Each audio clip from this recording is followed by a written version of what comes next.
we got back, when I got back home, mother said that Richards had called and wanted me to come back and meet some other people because I had met with one person who in the personnel department.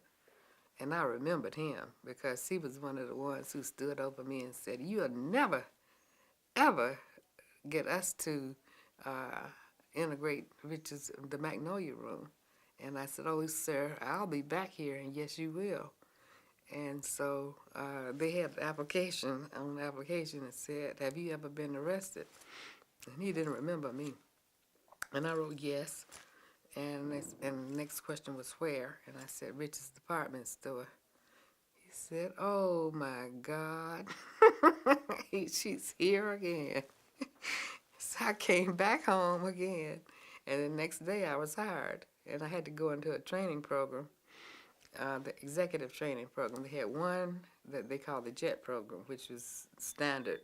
That was the one they used for potential buyers, white, of course. And then they decided that they were going to have a black executive training program. So I had to go through two programs at the same time. And then in 1979, I believe, I became the first black buyer.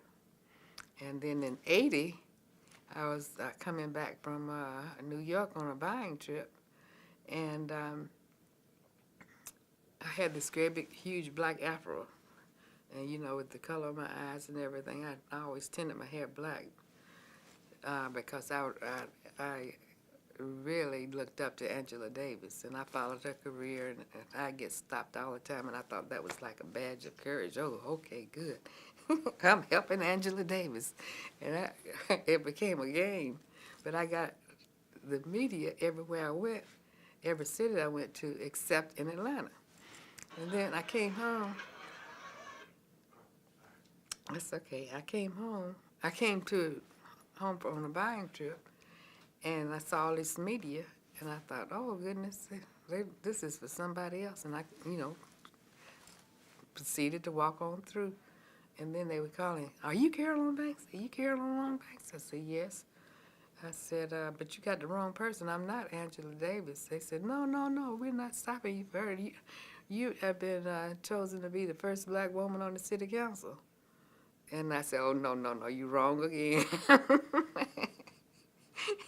Come to find out, James Howard, who was on the city council at the time and was very low-key but very powerful, um, had been informed that Carl Ware, who was in line to become the first black mayor, had been offered a position at Coca-Cola so that they could get him out of the way, and they made him an offer he couldn't refuse.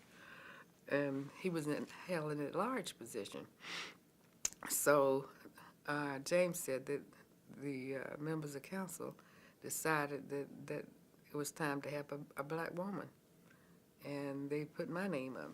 And I asked why. They said, "Well, everybody remembers, your leadership during the student movement, and you've got name recognition, and you might not know it." And I said, "But I don't know anything about city government, other than what's in the textbooks." And he said, "Oh, I'll help you." That was on a Saturday.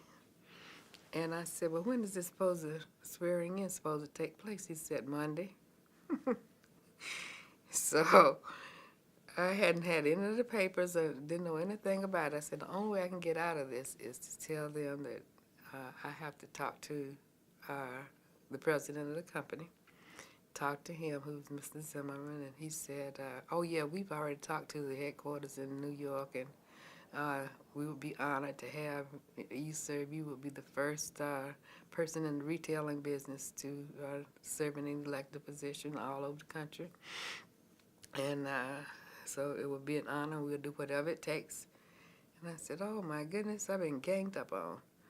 And so I said, "Okay, my next whole card is that I'm going to talk to my kids, and they remember, all the pressures that Julian was put under when he was the first black in, modern times to serve in the state legislature."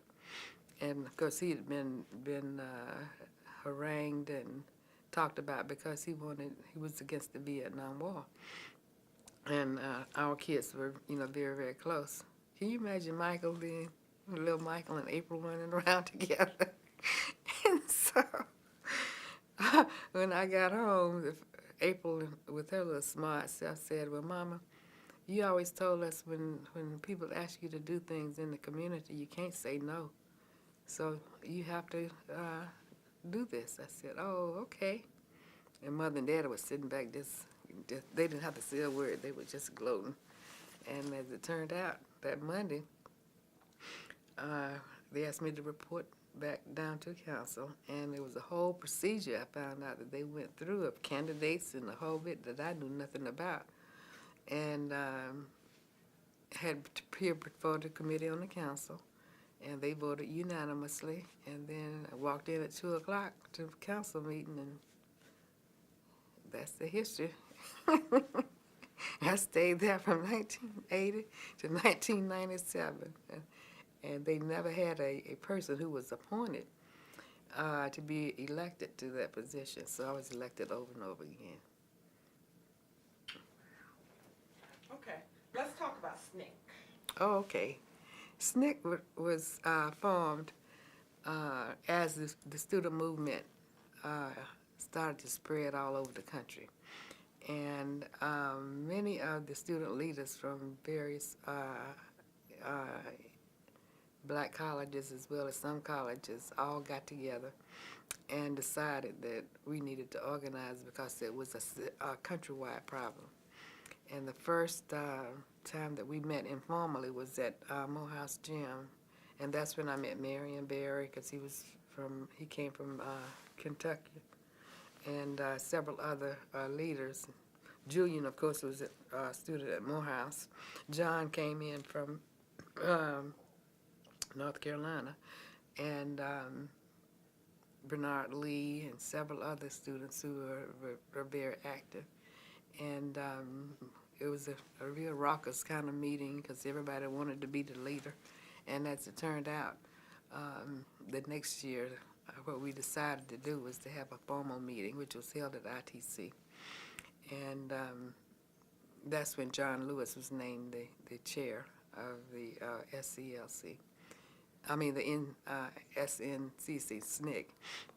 And it became, they adopted many of the organizational kinds of strategies that we had in the Atlanta student movement. And it has survived since then. And it really was, I think, one of the foremost and most organized civil rights movement. Even today, it still has the power, and the people come back. And even though some of the people who are passing, who were original founders like Charles Person and a lot of others who participated, we all looked to SNCC and its organizational ability. And that was one of the reasons. A lot of people don't realize